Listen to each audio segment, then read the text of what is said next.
सभी साथियों को जोहार, आप लोगों को भी। तो हम लोग बड़ा ही विषम परिस्थिति में आज यहाँ पे जमा हुए हैं और जमा होने के पीछे का मुख्य कारण ये है कि हमारी ज़मीन को कुछ लुटेरों ने लूटने का प्लान बनाया है। मैं प्रबोधन में सुन रहा था कि हमारी जो माताजी यहाँ पे रायगढ़ की दशा बता रही थी, है ना। तो साथियों, वो चीज़ को हम लोग भी महसूस कर रहे हैं, आप लोग भी महसूस कर रहे हैं, सभी लोग यहाँ पे महसूस कर रहे हैं। देखिए, ये जो षड्यंत्रकारी लोग जो हमारा ज़मीन लूटने के लिए आज जो प्रस्ताव पास कर रहे हैं, आप लोगों को एक विशेष बात को समझना बहुत ज़रूरी है। ये लोग विकास के नाम पे ज़मीन को लूटते हैं।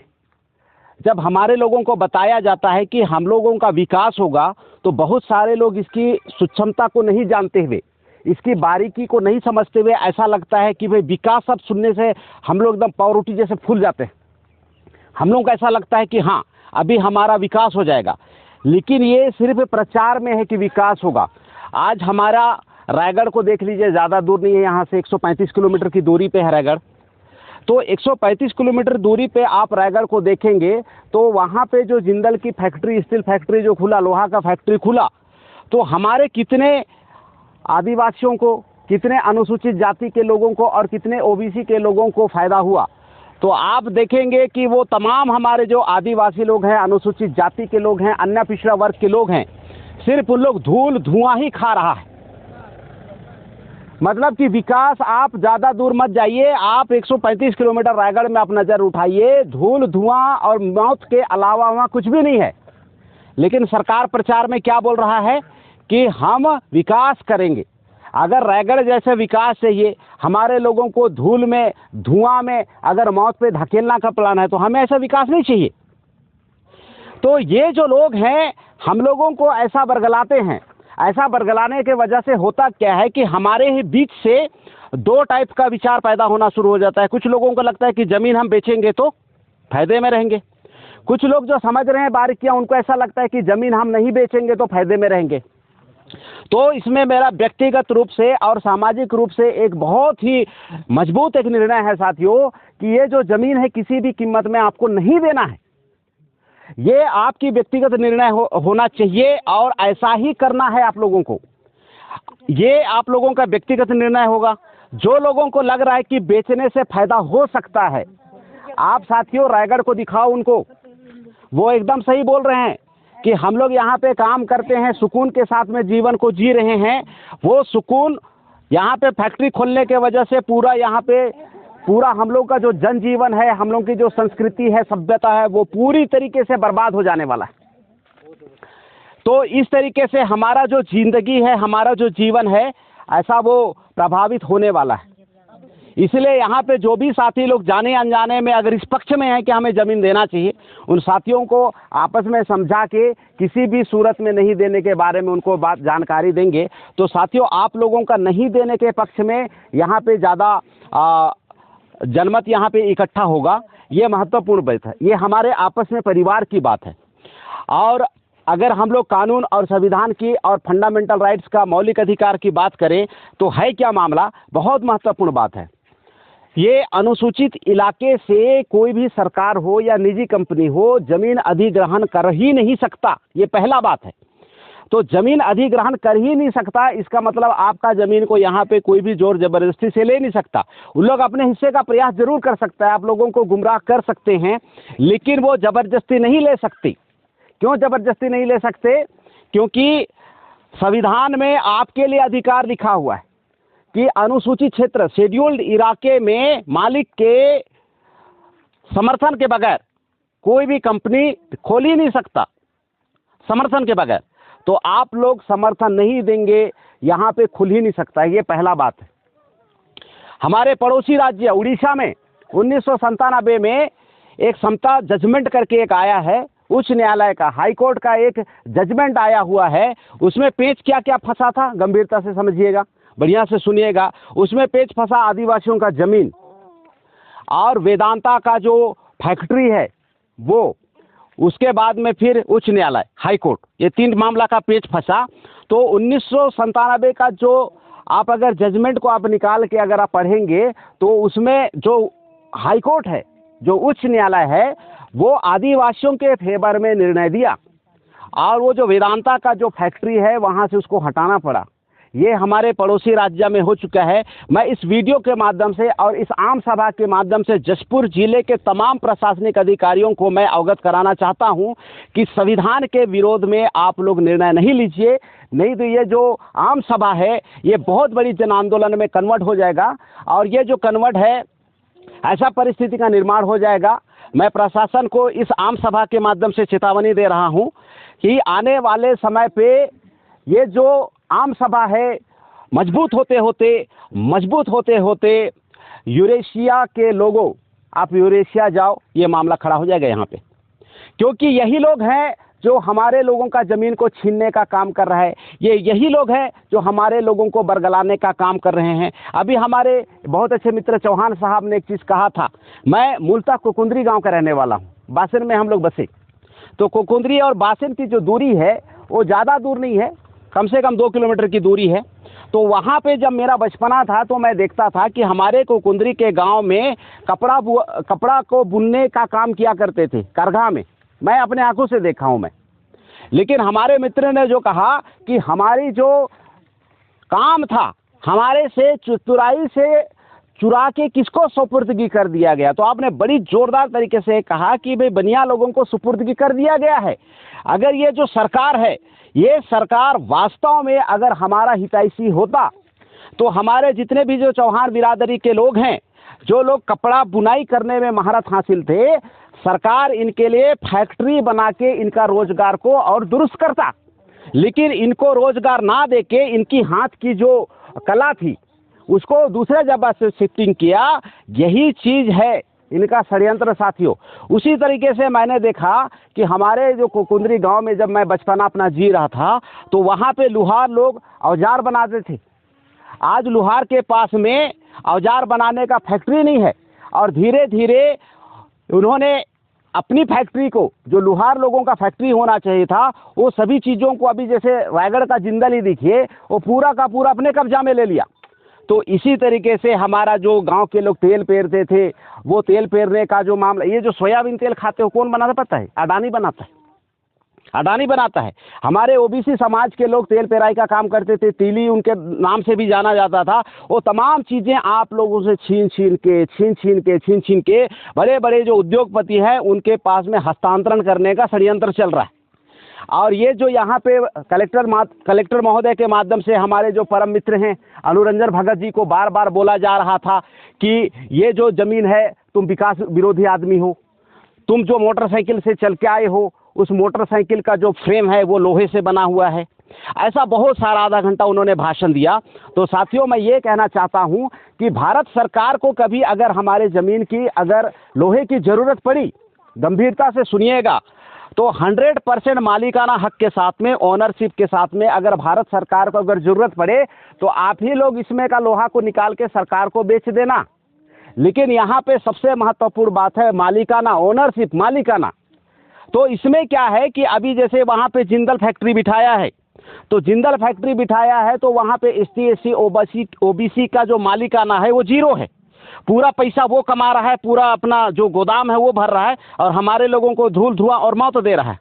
तो अगर भारत सरकार के पास में लोहे की इतना कमी हो जाएगी तो इस आम सभा के माध्यम से मैं और सोशल मीडिया के माध्यम से शासन और प्रशासन के लोगों को मैं ये आश्वस्त देना चाह रहा हूँ कि हमारे ये जो ज़मीन के मालिक लोग बैठे हुए हैं, भारत सरकार को लोहा की ज़रूरत पड़ेगी, स्टील की ज़रूरत पड़ेगी, तो निकाल के स्वयं मालिक के रूप से आप लोग खुद खनन करके भारत सरकार को बेच देना, ताकि भारत सरकार की जो लोहे की ज़रूरत है वो भी पूरा हो जाएगा, पैसा पूरी तरीके से आपको भी मिल जाएगा और ये जो ज़मीन का 100% मालिकाना भी आपके पास में रहेगा।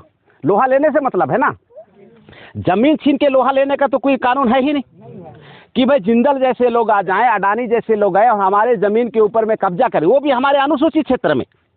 तो ये तो हमारे आदिवासियों के साथ में बहुत भयंकर अन्याय है। और ये पूरे के पूरे भारत देश के हर प्रदेश में जो अनुसूचित क्षेत्र है साथियों, इसमें इनका आंख नज़र लगा के देखने के पीछे का कारण क्या है कि हमारे ज़मीन के अंदर में 80,000 लाख करोड़ की कीमती धातुएं हैं, 80,000 लाख करोड़ रुपये की।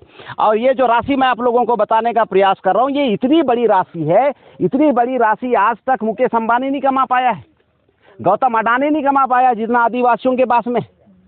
तो वो कीमती धातुएं लकीली आप बोलिए, मतलब कि ये सिर्फ और सिर्फ आदिवासियों के ज़मीन में है। जहाँ जहाँ आदिवासी पूरे भारत देश में बस रहा है, वहीं पे ये चीज़ बसा हुआ है, पूरा उन्हीं के ज़मीन के अंदर में है। तो बाबा साहब अम्बेडकर जब संविधान लिख रहे थे तो उन्होंने हमें ओनरशिप का हम लोगों को अधिकार दिया। हम लोग यहाँ पे सिर्फ नागरिक नहीं हैं, we are not a only citizen of India, we are owner of India. हम लोग यहाँ पे सिर्फ नागरिक नहीं हैं, हम लोग भारत देश के मालिक हैं, आदिवासी लोग। इसीलिए आपको कोई भी गुमराह करने वाली बात बोले, आप उनकी बात को नहीं मानना है, क्योंकि ये आपका समता जजमेंट का हम लोग आप लोगों को, ये हमारे अनुरंजन भाई हैं, हमारे चौहान भाई हैं, इनको समता जजमेंट का जो हाईकोर्ट का जो फैसला हमारे आदिवासियों के पक्ष में आया है, हम लोग प्रोवाइड करेंगे। आज हम लोग निकालने का प्रयास कर रहे थे, लेकिन जो इलेक्ट्रिसिटी है, जो बिजली है, वो बहुत ज़्यादा फ्लक्चुएट कर रहा था, थोड़ा सा डिम होता था, कभी लाइट आता था। ऐसा होने के वजह से ऐसा हुआ साथियों कि वो प्रिंट जो कागज़ को निकल नहीं पाया है। तो संविधान आपके पक्ष में है, सुप्रीम हाई कोर्ट का जो जजमेंट है वो आपके पक्ष में है ना। और भारत मुक्ति मोर्चा के बतौर कार्यकर्ता के रूप में हम लोग भी आपके पक्ष में हैं। बस आप लोगों को बरगलाना नहीं है। अगर आप बरगला जाएंगे तो फिर थोड़ा सा मुश्किलों का सामना करना हो जाएगा। लेकिन आप लोग जिस मतलब कि मुस्तैदी के साथ में यहाँ पे आप लोग जमा हो रहे हैं, आप लोग इसके विरोध में खड़े हैं, मैं 200% श्योरिटी के साथ में बोल सकता हूँ कि ये जो आप लोगों का मालिकाना है, इस मालिकाना के ऊपर ना शासन ले सकता है, प्रशासन ले सकता है, ना निजी कंपनी ले सकता है, कोई भी नहीं ले सकता है, क्योंकि संविधान आपके फेवर में है, हाईकोर्ट का जो जजमेंट है वो आपके फेवर में, सब कुछ आपके फेवर में है, कोई जोर जबरदस्ती ले ही नहीं सकता है। बस हमारे समाज से जो साथी लोग इसको बेचने के पक्ष में हैं, उन लोगों को थोड़ा सा समझाने की ज़रूरत है। और यहाँ पे एकमुश्त यहाँ पे जब एक तरह से जब यहाँ पे विचार गढ़ जाएगा कि हमें अपना ज़मीन किसी भी सूरत में नहीं देना है, तो ज़बरदस्ती सरकार कर ही नहीं सकती। ज़बरदस्ती सरकार करेगी, वो खुद फंस जाएगी, देशद्रोह के मामला उनके ऊपर में आ जाएगा। और सरकार का क्या है, सरकार तो बदलते रहता है।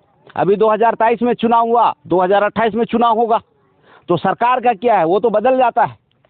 तो सरकार जब बदल जाता है तो ये जो केस है, ये जो संविधान द्रोह वाला काम सरकार के द्वारा और जसपुर जिला प्रशासन के द्वारा किया जा रहा है, ये बड़ा गंभीर मामला खड़ा हो जाने वाला है। ऐसा नहीं कि लोग शासन में है, प्रशासन में है तो उन लोग कुछ भी कर सकता है। इतनी इजाज़त भारत का जो संविधान है, भारत का कानून, वो देता नहीं है। लेकिन हमारे लोगों को पता नहीं होने के वजह से ये सब मामला खड़ा हो जा रहा है साथियों। इसलिए घबराने की बिल्कुल ज़रूरत नहीं है। और पिछले कई सालों से भारत मुक्ति मोर्चा देशव्यापी आंदोलन कर रहा है।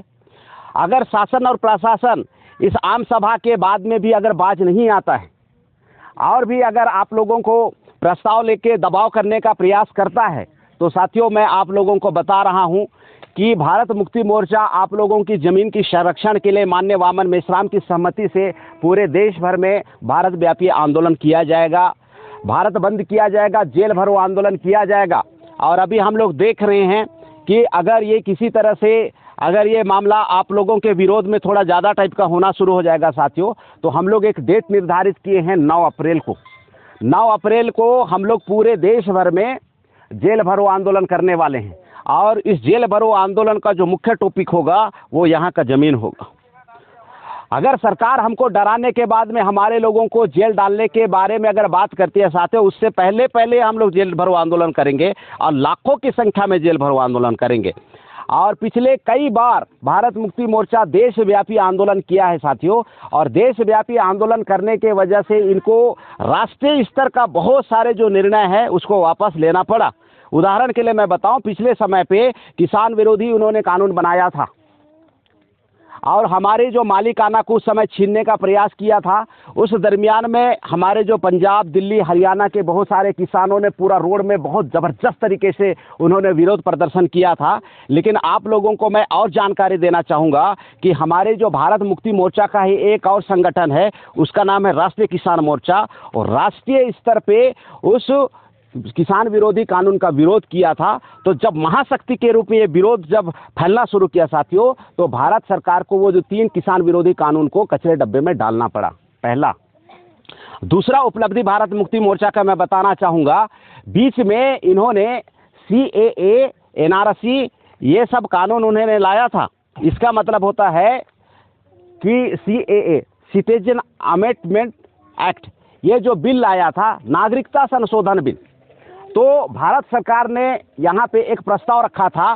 प्रस्ताव क्या था साथियों कि 1953 का बर्थ सर्टिफिकेट आपको पेश करना पड़ेगा। ऐसा सरकार का प्रस्ताव था कि 1963 का जो बर्थ सर्टिफिकेट जिनके पास में होगा वो इस देश का मूल निवासी होगा, और जिनके पास में 1953 का जो बर्थ सर्टिफिकेट नहीं होगा वो कहाँ का होगा, वो दूसरे देश का होगा। मतलब कि आप लोग खुद सोचिए। अच्छा एक चीज़ बताइए, हाथ खड़ा कीजिए तो 1953 का किन के पास में बर्थ सर्टिफिकेट है, जन्म प्रमाण पत्र किन के पास में? किसी के पास में है? हमारे बुजुर्ग लोग इधर बैठे हुए हैं। यानी कि उस कानून के हिसाब से मेरे प्यारे माता पिता लोग, हम लोग इस जगह के हैं ही नहीं। अगर उस प्रस्ताव के, उस कानून के आधार पे अगर आप दिमाग लगाएंगे तो 1953 में कहाँ से बर्थ सर्टिफिकेट रहेगा? तो ऐसा कानून सेंट्रल गवर्नमेंट पास करता है। तो उस दरमियान में भारत मुक्ति मोर्चा पूरे देश भर में आंदोलन किया, और उस आंदोलन का जो टॉपिक रखा साथियों कि हमारे पास में 1953 का बर्थ सर्टिफिकेट नहीं है, 1953 का, लेकिन हमारे पास में हमारा शरीर जिंदा है। इस जिंदा शरीर में खून है, हम इस खून से हम DNA चेक कराएंगे, और ये जो NRC है और जो CAA है, हम इसको DNA के आधार पे समर्थन करेंगे। तो भैया जब DNA चेक शुरू हो जाएगा तो जिनको वे लोग बाहर के लोग बोल रहे हैं, जो लोग बोल रहे हैं वही लोग बाहरी हो जाएंगे। तो ये दूसरा बहुत बड़ा उपलब्धि है कि उन्होंने उस NRC और CAA के कानून को साथियों कचरे डब्बे में डालने के लिए मजबूर हो गया सरकार। मैं देशव्यापी आंदोलन को बता रहा हूं, और आने वाले समय पे हमारे तमाम आदिवासियों के अधिकार को लेके, मौलिक अधिकार को लेके, ये जो टांगर गांव का ये जो जगह है जहां पे यहाँ पे जो स्टील प्लांट बिठाने का प्रयास, सफल प्रयास किया जा रहा है साथियों, ये आने वाले समय पे भारत मुक्ति मोर्चा की वजह से नेशनल इशू बनने वाला है। और मैं पूरे दावे के साथ में और गारंटी के साथ में बोल सकता हूं कि आपकी यहाँ पे 1 इंच जमीन नहीं छीनने वाली है, क्योंकि हम लोग कई साल से हम लोग भारत मुक्ति मोर्चा में काम कर रहे हैं। और इस संगठन की सबसे बड़ी विशेषता ये कि समझौता करता ही नहीं है, चाहे कुछ भी हो जाए। हम लोग भी काम कर रहे हैं, और जो गलत है वो हर हाल में गलत है, और जो सही है वो सही है। जो चीज़ सही है हम उसके लिए अपनी जान की बाजी लगा देंगे।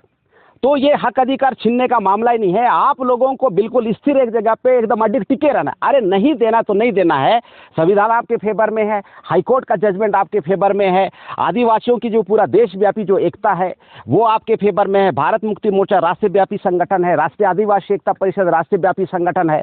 दोनों संगठन के मदद से ये जो कांसाबेल टांगर गाँव का जो ये मामला है ये राष्ट्रव्यापी होने वाला है। और मैं कम शब्दों में बस एक श्योरिटी में देना चाहता हूँ कि आपकी जो जमीन है वो हर हाल में बचेगी, क्योंकि ये मामला मेरा नहीं है, आप लोगों का नहीं है, ये मामला पूरे भारत देश के आदिवासियों का अस्मिता का सवाल है। और जहाँ पे हक अधिकार और अस्मिता की बात आएगी साथियों, तो हम लोग भारत सरकार को भी जवाब देंगे, प्रशासन को भी जवाब देंगे कि आदिवासी लोगों का जो रूढ़ी प्रथा थी, जिस समय पे जब हमारा कबीलाई गुण था, जिस समय पे हम लोग अपनी कबीला में कानून व्यवस्था चलाते थे, वो कानून व्यवस्था आज वर्तमान में नहीं चल रहा है, वो अलग बात है, लेकिन हम न्याय करने के मामले में आज भी माहिर है। और आने वाले समय पे इसका जवाब भारत सरकार को भी दिया जाएगा। एकता बना के रखे रहिएगा, और जब भी हमारी जरूरत आपको आन पड़ी आंदोलन के संदर्भ में, हम लोग दोनों पांव के साथ में, लोग बोलते हैं हम एक पांव के साथ में खड़े हैं, हम लोग दोनों पांव के साथ में खड़े हैं, और अंतिमतः ये लड़ाई हम लोग हर हाल में जीतेंगे। इसी बातों के साथ में अपनी बातों को मैं विराम देता हूं। बहुत बहुत धन्यवाद। जोहार। बहुत बहुत धन्यवाद।